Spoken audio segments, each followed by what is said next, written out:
Shalom, all praises to Yahweh, Ba'ashem, Yahweh Shai, Ba'ashem, Rakar Kodash, double honors unto the apostles and elders of GreatMillStone who rule well, and shalom to the hopeful elect. This is Paya Allah from the GMS London camp, coming back at you again with another installment of Daily Bread, commentary on a chapter a day. Alright, this is Matthew chapter 6 and 1. Take heed that ye do not your alms before men to be seen of them, otherwise ye have no reward of your Father which is in heaven. Therefore, when thou doest thine alms, do not sound a trumpet before thee, as the hypocrites do in the synagogues and in the streets, that they may have glory of men.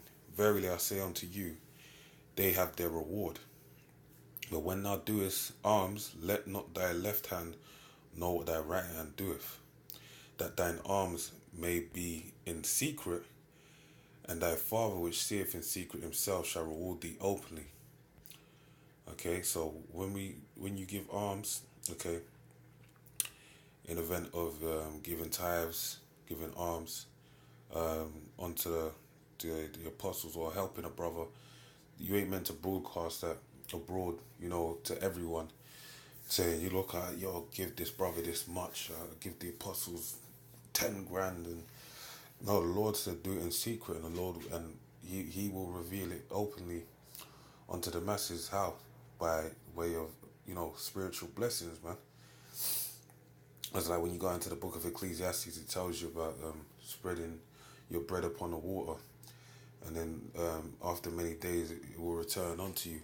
That basically means that after many days, the blessing that you sowed would come back onto you. And also it speaks on doing good to a brother and not worrying about, them returning the money. Because basically, if the Lord, if they forget, then the blessing's going to flow back onto you anyway, in a different sense. It may come back as a monetary reward, or it may come back in a spiritual blessing. Most of the spiritual blessings that brothers will be blessed with is going to be done via an action, right? It's going to be obtained through going through something, okay? And when thou prayest, thou shalt not be as the hypocrites are, for they love to pray standing in the synagogues and in the corners of the streets, that they may be seen of men. Verily I say unto you, they have their reward, okay?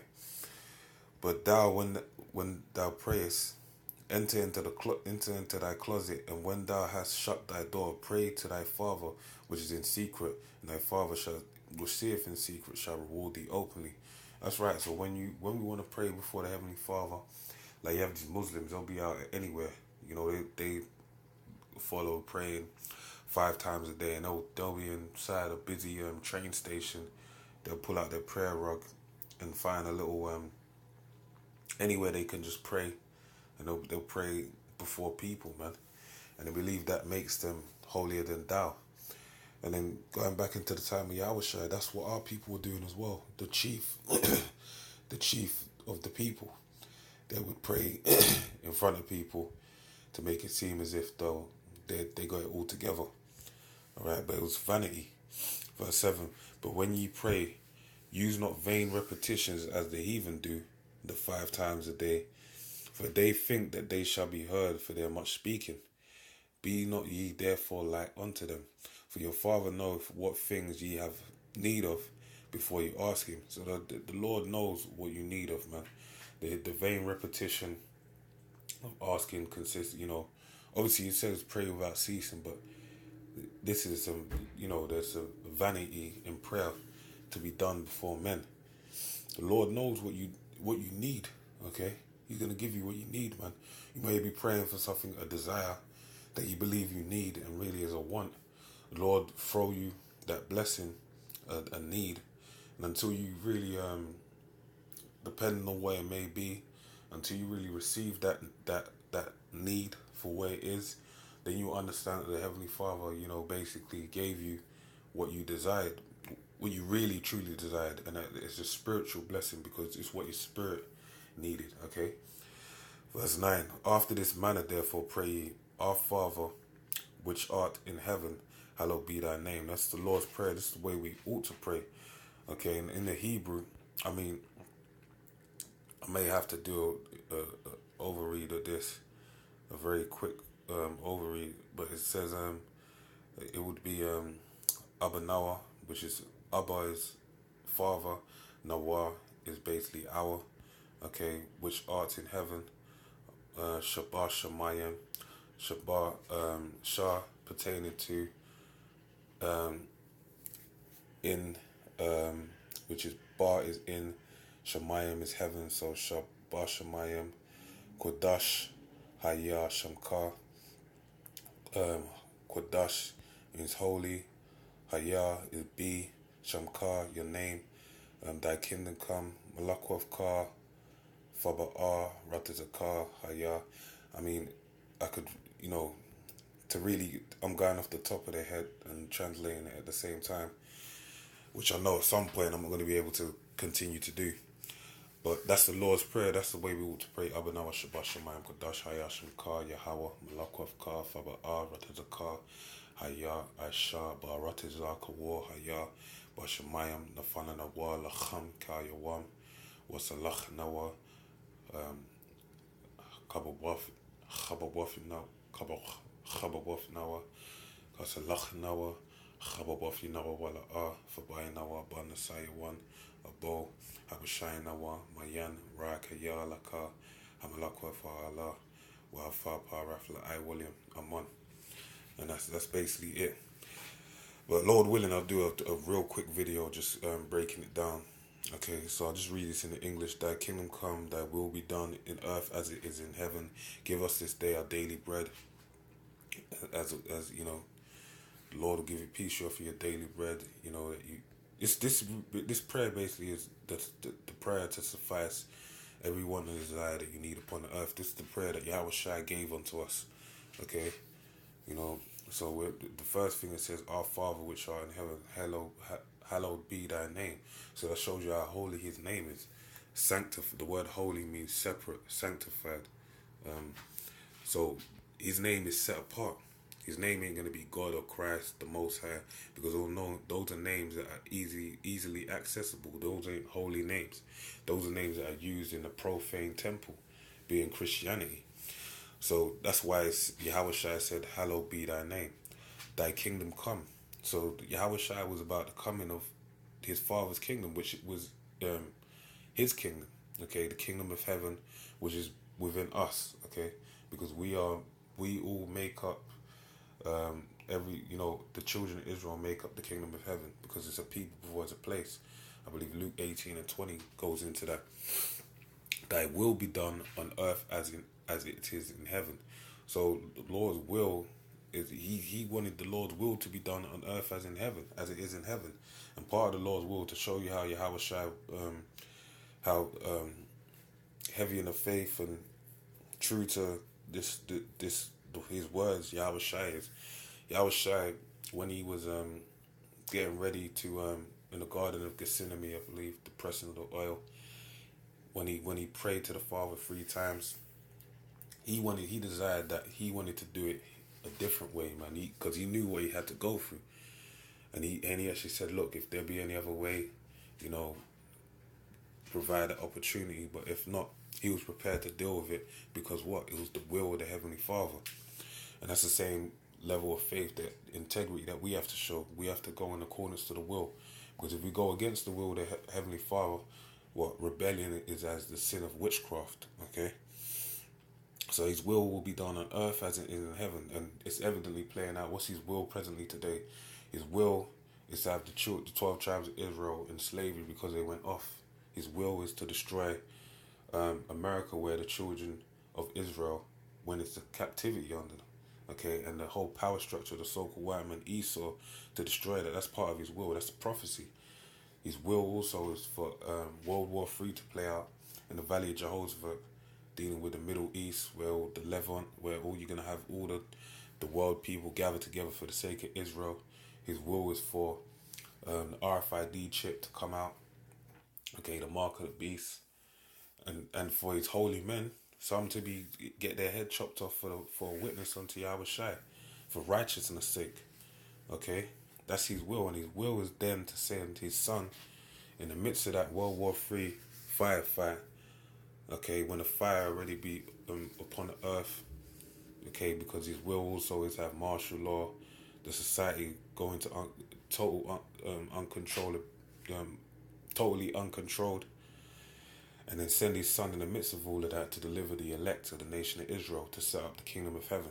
Okay, give us this day our daily bread, and forgive us our debts as we forgive our debtors. And that's the same way you got to understand. Remember the parable dealing with the wicked servant, that basically the king forgave him for his debt, but then he come across a brother in the town, I believe, and basically he didn't show any form of mercy. So the king basically then put a judgment upon that same wicked servant, I believe is the name of the parable, if I'm correct. Okay, and forgive us our debts as we forgive our debtors. So we got to forgive, because we know, look, man, we ain't right in the spirit. So how can you be bearing a grudge against another brother when you ain't right in the spirit, man? No one's perfect, all right? And lead us not into temptation, but deliver us from evil. For thine is and that's what we want the Lord to do, deliver and lead us not into temptation, but deliver us from evil. Anytime we get led into a situation that isn't healthy for any of the Akyam to be in, we want the Lord to deliver us from that said tribulation. For thine is the kingdom and the power and the glory forever. Amen. Okay, so it says, for thine is the kingdom and the power, even this every kingdom that Most High ruleth in the kingdom of men, man, and the power and the glory forever. Amen. So all this, the power, the glory forever is the Most High powers, man. Okay, and Amen means so be the will. Okay, 14. For if ye forgive men their trespasses, your heavenly Father will also forgive you. Okay, so that's how the Lord will have you in good stead, by showing mercy. All right, but if ye forgive not men their trespasses, neither will your Father forgive your trespasses. Hey, man, you don't want to be laden with your own iniquity, man. Okay, because you want to be shown to that day. You don't want the Lord to impute no sin upon you, man. You could deal with a woman out here, you're technically committing adultery, man. That shows you how easy it is to go off, man. You desire that a fine woman, she's been popped before, you're committing adultery, man. So it shows you how fucked up this world is, how much we're going off. So you got to understand that, the Lord, you got to have mercy, man. So the Lord can have mercy on you. Moreover, when ye fast, be not as the hypocrites of a sour countenance, for they disfigure their faces, that they may appear unto men to fast. Verily I say unto you, they have their reward. But thou, when thou fastest, anoint thine head and wash thy face, that thou appear not unto men to fast, but unto thy Father which is in secret, and thy Father which seeth in secret shall reward thee openly. That's right. So the Lord will reward you openly. Why? Because you basically you ain't trying to do it for men. Lay not up for yourself treasures upon earth, where moth and rust doth corrupt, and where thieves break through and steal. But lay up yourselves treasures in heaven, where neither moth or rust doth corrupt, and where thieves do not break through nor steal. And where your treasure is, there will your heart be also. That's right, man, because basically all this money that we have upon this earth, you might think that you're hoarding grands upon grands and that no one stole your money, but technically the money is being devalued every day, man. So, and ultimately it's going to get to the point where the money is going to be worthless, okay, because we want to bring about the RFID technology, which is going to take away cash and take away the monetary system as you know it, and implement a RFID technology, which is the mark of the beast, where they want to put a chip in your right or left hand or in any part of your body, and that will be used to utilize your finance, okay? That will be your financial, that will access you to your finances. So that's why it says, where your treasure is, there will your heart be also. So if you're leaning to that, then you're leaning towards the image of the beast, and that's the first step for you for you getting the mark of the beast, the acceptance of the image of the beast. Okay, money is a big driving factor in this earth presently. That's why it says lay up your treasures in heaven. That's why we're doing these videos. We're dropping These are jewels and gems that we're casting not our pearls before. It says, cast not your pearls before swine. These words are our pearls, man. Romans 11:33 tells you about this word being our riches, okay? So basically, this is our riches, this is our wealth. That's why we delve into it. We be consistent with videos, we study and whatnot. Why? Because this is our treasure, and this is where we're laying up our treasure, and in the heavens, and this is where our mind will be. The light of the body is the eye. Therefore, that eye be single, thy whole body shall be full of light. Okay, you focus on one thing. Okay, you have that fire focus, going back to the word fuego, meaning fire. Okay, as Apostle breaks down consistently. You gotta have your eye focus on one thing. But if thine eye be evil, thy whole body shall be full of darkness. If therefore the light that is in thee be darkness, how great is that darkness? Okay, and that's basically not taking heed to the word, because Yahweh Shai is a light, man. Okay, he's that candle. He's the light and the way. All right, and we're in a time of gross darkness covering the people. That's why the Lord is what? The morning star.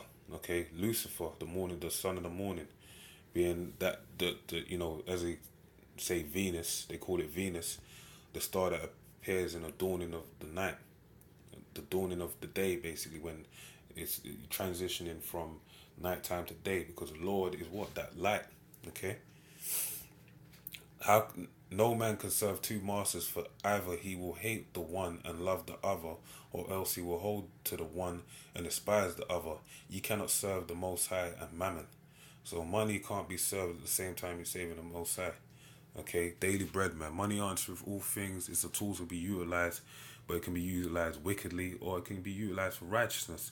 An example of using it in righteousness, tithes and alms unto the apostles. Okay, helping out brothers in need, and utilizing it for your own healthy lifestyle, to take care of yourself. All right, and for your personal enjoyment as well, man. Because you have to have a balanced mindset, okay, and a balanced lifestyle, in order for you to persevere in this, enduring in this race, okay. Because how can you enjoy this race if you're gonna be if you don't have no time to vent, okay? It tells you